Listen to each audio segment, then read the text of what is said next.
one of the strengths, assuming he does have ASD level 1, that come with the package is he will tend to think critically. He has high expectancies in a very small number of interests. He is, and I could go into why this happens, but he's also very self-critical, usually because he was on the receiving end of a lot of unacceptance and disapproval growing up. He also tends to evaluate others based on his filter. The problem that it creates for you, though, is can be very critical. He's self-critical. We mentioned that. But now, when you do something to yourself, you're in a much better position to do it to other people. So he can be very critical of you and intolerant of you. And it's very common for guys on the autism spectrum to be a little on the OCD side, the perfectionistic side. I'm not necessarily saying full-blown obsessive compulsive disorder, but most of them, at least in certain areas of life, are very perfectionistic. Another strength would be most of them have a very large vocabulary, usually within their field of interest, and they tend to have a very in-depth knowledge base, usually in one specific area. That's good. We wouldn't have the programmable computer right here if that hadn't happened. The problems that you run into based on that strength, though, is he will often use words to escape or avoid situations. He'll try to out-logicize you. I'm just making that term up. In his mind, he will view you as overly emotional and irrational, and you lose all credibility with him when you get emotional while you're trying to talk to him. The other thing that will happen based on the strengths of having a huge vocabulary and having a high IQ and having a lot of information in one area is that he will become easily and severely bored doing things outside of that area. And you may view him as someone who is very rigid and one-track mind and self-absorbed and a know-it-all, which is totally understandable. Another strength would be he can hyper-focus on his special interests for extended periods of time. Very intense concentration, long attention span in his area of interest. And he will be very goal-directed, very task-oriented, very persistent. Those are all good, except maybe with his significant other. The problems that you're going to run into and probably have based on those strengths is he's going to resist interruption.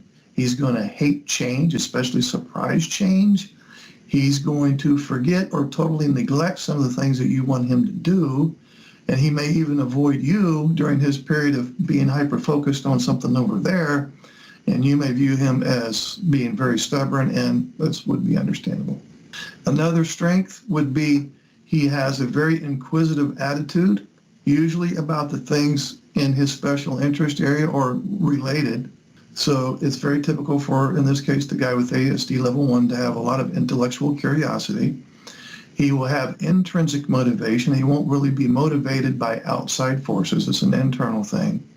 Sounds good, but the problems that arise is he may ask embarrassing questions. When you're trying to deliver a good message, you may feel like he's, instead of listening to you, he's just put you on the witness stand and interrogating you based on, what you're trying to say. You may view him as being someone who's resisting your input or your opinion or your perspective or your constructive criticism and so on.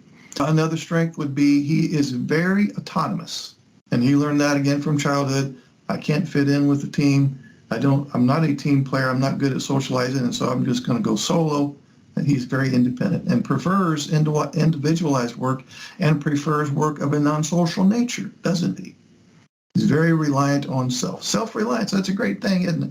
Well, some of the things that you may run into is he rejects your input. When you need him to be a team player, a lot of times he doesn't see the value in that. Another strength is he will tend to be high energy through the day. I'll just make up a scenario that'll help you wrap your brain around. He will be high energy at work. This is just one example of many. He will burn up so much energy at work that when he gets home, he has nothing left.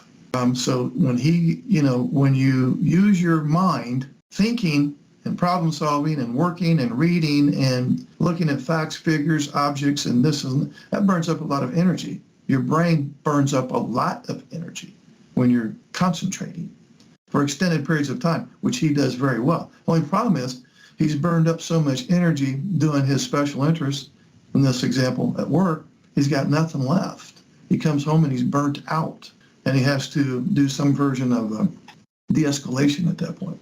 But with this business of having high energy, he will be very frustrated with inactivity. His mind is always racing. He would say if he were here, yeah, my mind is always racing and it has to be racing. Boredom is excruciating to me. And to just sit down and do nothing or engage in idle chit-chat with my wife is almost painful. It's because he needs constant stimulation, especially of a visual nature. Especially of a visual nature. And so you may view him as someone who's hyperactive and can never just sit down and relax and just be still and be quiet. Another strength is he enjoys organizing things in his head, and he may even enjoy organizing material things. And he probably at some level has tried to organize you to squeeze into his routine and structure. He is very good at systematizing. In other words, looking for patterns and themes and systems. Sounds like a good strength, but the problem is he may come off as being very bossy, rude, domineering. He may construct very complicated rules or systems of a social nature that don't match up with yours. He's going to have a lot of hidden rules in his head that he may not even be aware of at a conscious level, but if you violate any of those of his hidden rules, because he's big on rules, because he's big on structure, when you violate one of his rules, you'll know it. The last one is he has a great ability to conceptualize and to synthesize. He enjoys problem solving as long as it's not of a social or emotional nature, and he loves intellectual activity. Very high IQ, very high in logic. Sounds like a great strength. Problem you run into, though, is he's going to omit some certain details that are important to you. He may reject some details that were important to you. He may question your instruction or your directives or your opinion or your perspective because it doesn't match up with his ability to conceptualize. Because you're assuming you're talking to him about something in the way of problem solving in the marriage, it's hard for him to look through the lens of emotions as you do well, which is a great skill for you. He's only looking through the lens of logic. With emotions blindness, sometimes it's hard for these guys to empathize. It's not that they don't want to empathize, and it's not that they don't have empathy. They rarely have displayed empathy, but so let's make that distinction. So with emotions blindness, it's really hard to empathize. You get a pass on that to a degree from me. Maybe not from her, but let's make the distinction between, at least in my opinion, between empathy and compassion. Empathy is, I understand exactly how you're feeling. That's going to be a hard one for you. Compassion is, I may not know necessarily how you are feeling or why you're feeling that way, but you're important to me and I want to do whatever I can do to reduce your suffering. That's the difference between empathy and compassion. You may have a hard time empathizing, but you will not have a hard time unless you just choose not to really care. You won't have a hard time with compassion, which again is, I'm not sure why you're distraught. And even when you tell me why you're distraught, it doesn't seem to quite make logical sense to me. But if you say you're distraught, and I care about this marriage, and I'm going to employ compassion, which is, what can I do to reduce your suffering? So you don't get a pass on that one at all. You can be in the business of being compassionate without necessarily being full tilt, pedal to the metal in the business of empathy. But you didn't sign up for autism. It was imposed upon you by the universe. It's not your fault that you have it. You're wired differently. It causes a lot of fucking problems in a person's life when they have it. That doesn't give you an excuse to just go, okay, well, I just have it, and so now she's just going to have to deal. That's just one of these traits, and you're just going to have to learn to live with it. That's not what I'm saying. You are responsible for your thoughts, your feelings, and your behavior. But you did not precipitate this autism. You were one of the lucky ones that just happened to get it. So it's not your fault that you have it.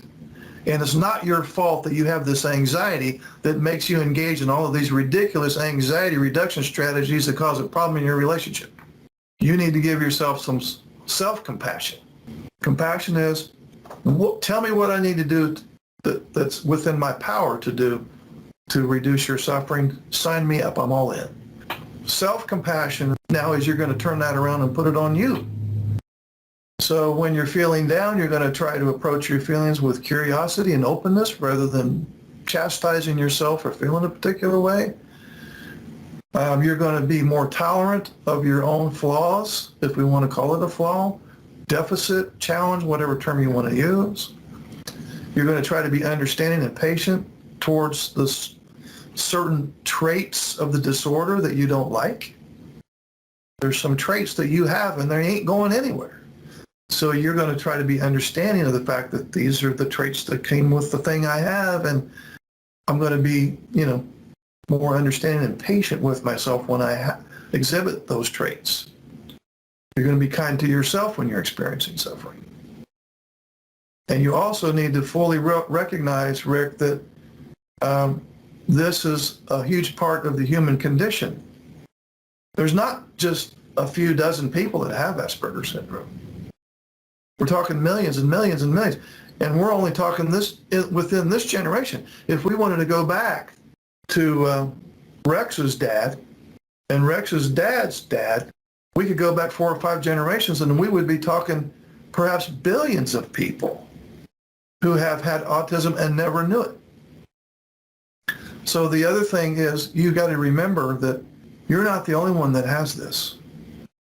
This is more common than we know because some people don't want to get a diagnosis and some people don't even know that they are on the autism spectrum, so wouldn't even think about a diagnosis. So during when you are tempted, as you will be, to beat up on yourself, you're going to treat yourself with the same kindness and respect that you would with a cherished friend somewhere. I'm sure you have a friend, maybe it's your wife or somebody, where you wouldn't treat them the same way you treat you, would you?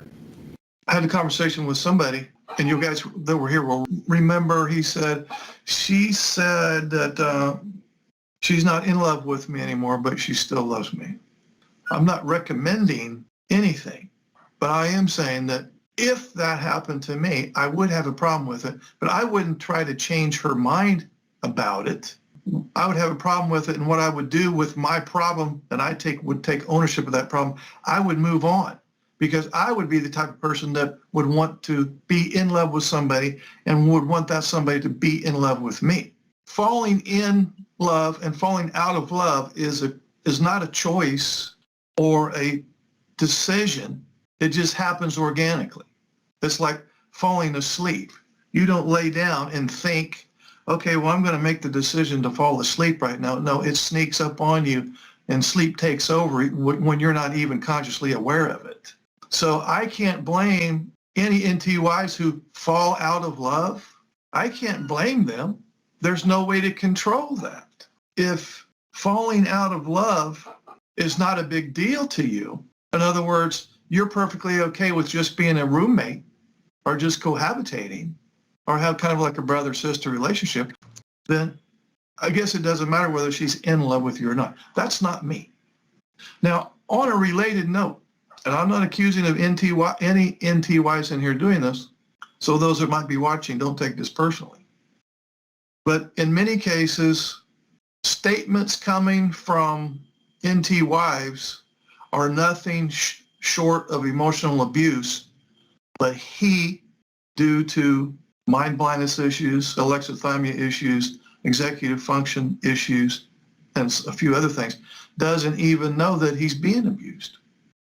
I've lost track of the number of men that I've worked with that have described abuse from her, but he didn't even call it abuse. He didn't even know that it would be qualified as legitimate abuse. But if he's being honest with me, which I'm sure he is, that's his truth. I don't think he's making things up just to get sympathy. Some men describe behavior from their NT wife that is nothing short of emotional abuse. And she accuses you of being emotionally abusive.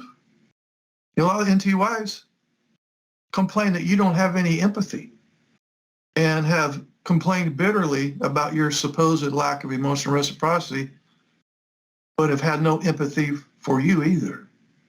So I just want to make it very clear that this is a two-way street more than some ENTs are willing to admit.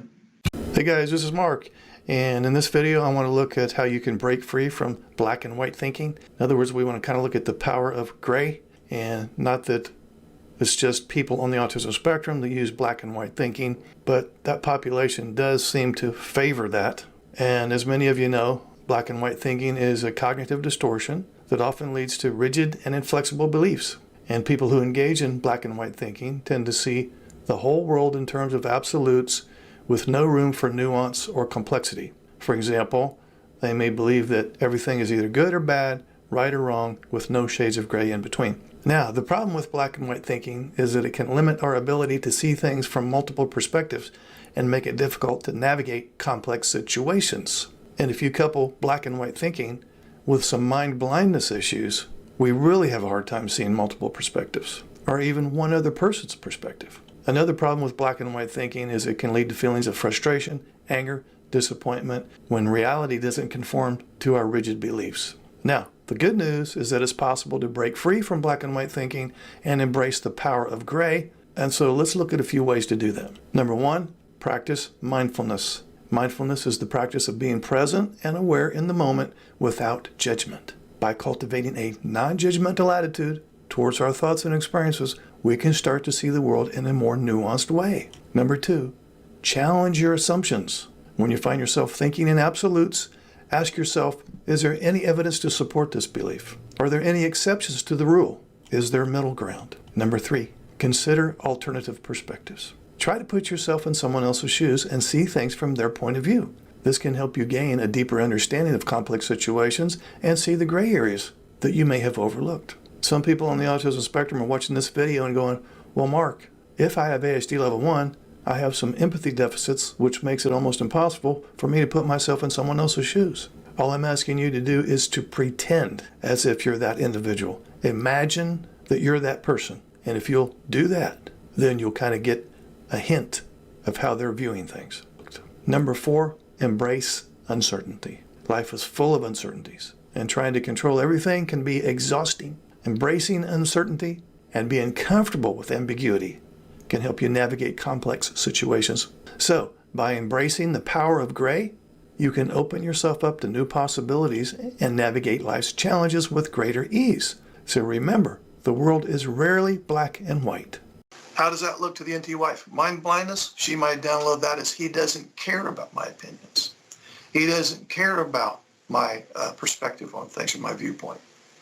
He doesn't care about what I think on matters. With respect to emotions blindness, she may download that as he doesn't care about how I feel. No, he didn't see how you feel. He didn't see it. It's not like he saw it and then chose to not give a shit. He didn't see it to begin with. Some of the executive function deficits, we'll just pull one off the thing. Working memory deficit. Well, he never remembers the stuff I want him to do. No. So therefore, he doesn't care about the thing. No.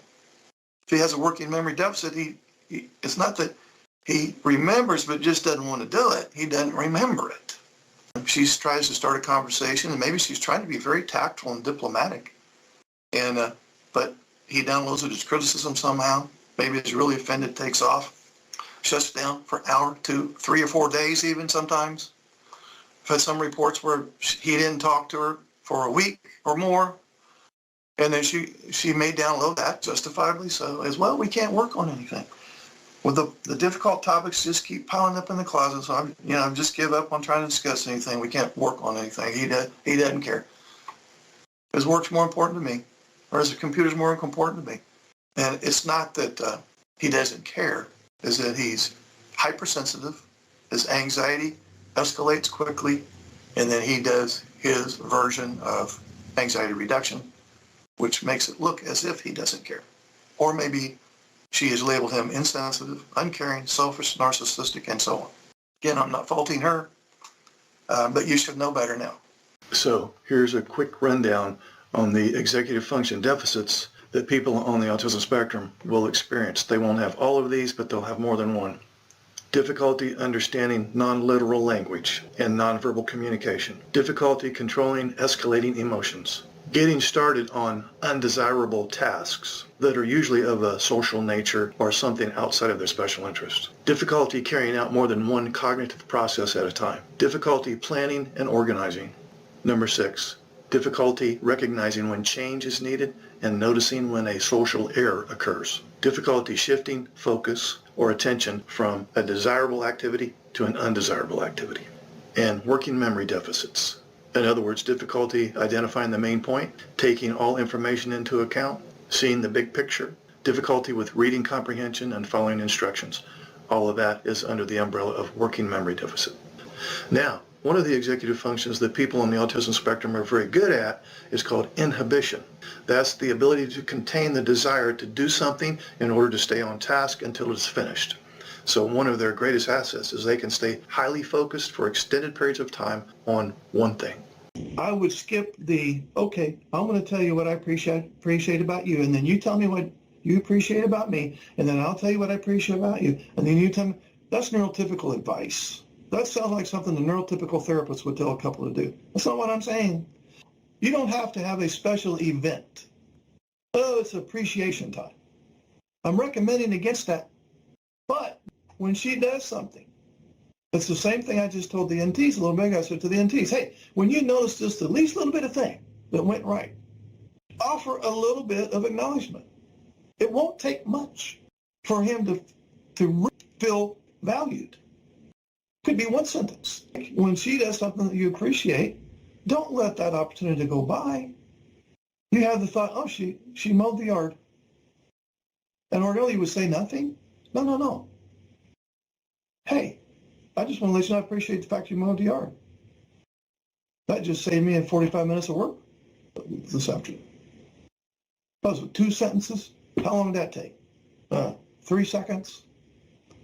And it will take practice. I'm talking to everybody in here. It will take practice. You're used to seeing something that registered at an unconscious level that you kind of appreciated and saying nothing about it. And that was a missed opportunity. It's going to take practice for you to, you're going to have to almost think in terms when you wake up and crawl out of bed. Okay, I don't want it to become an obsession, but I do want to be a deliberate thinker and start paying attention to what she says or does that I might find at least some degree of appreciation there. And I want to be sure to point it out to her. And it'll take work. It'll take practice. And you'll miss it sometime. Oh, I should have told her yesterday. She did something yesterday, and I forgot to tell her to appreciate it. Okay, well, it's not too late. It's never too late. Got a question from a neurotypical wife, and she states that my husband has ASD level 1, and he has some emotions blindness or alexithymia. Can he feel love? The answer is yes. It's going to be harder for him to find the words to describe how he feels, and it's going to be easier for people with ASD to show love through actions, in other words, doing things for you. But alexithymia, even though it effectively isolates a person with ASD emotionally, it does not prevent him from feeling and showing love. Hey, this is Mark Hutton. Would you like to schedule a one-on-one Zoom call? Okay, it's so simple. Just look under any of my videos in the description area. Click on this Calendly link. Now you see my calendar. Pick your month, your day, anytime that's available. Enter your name and email address. Then you'll get a follow-up email with the Zoom link on the day and time that you picked. And voila, we will talk.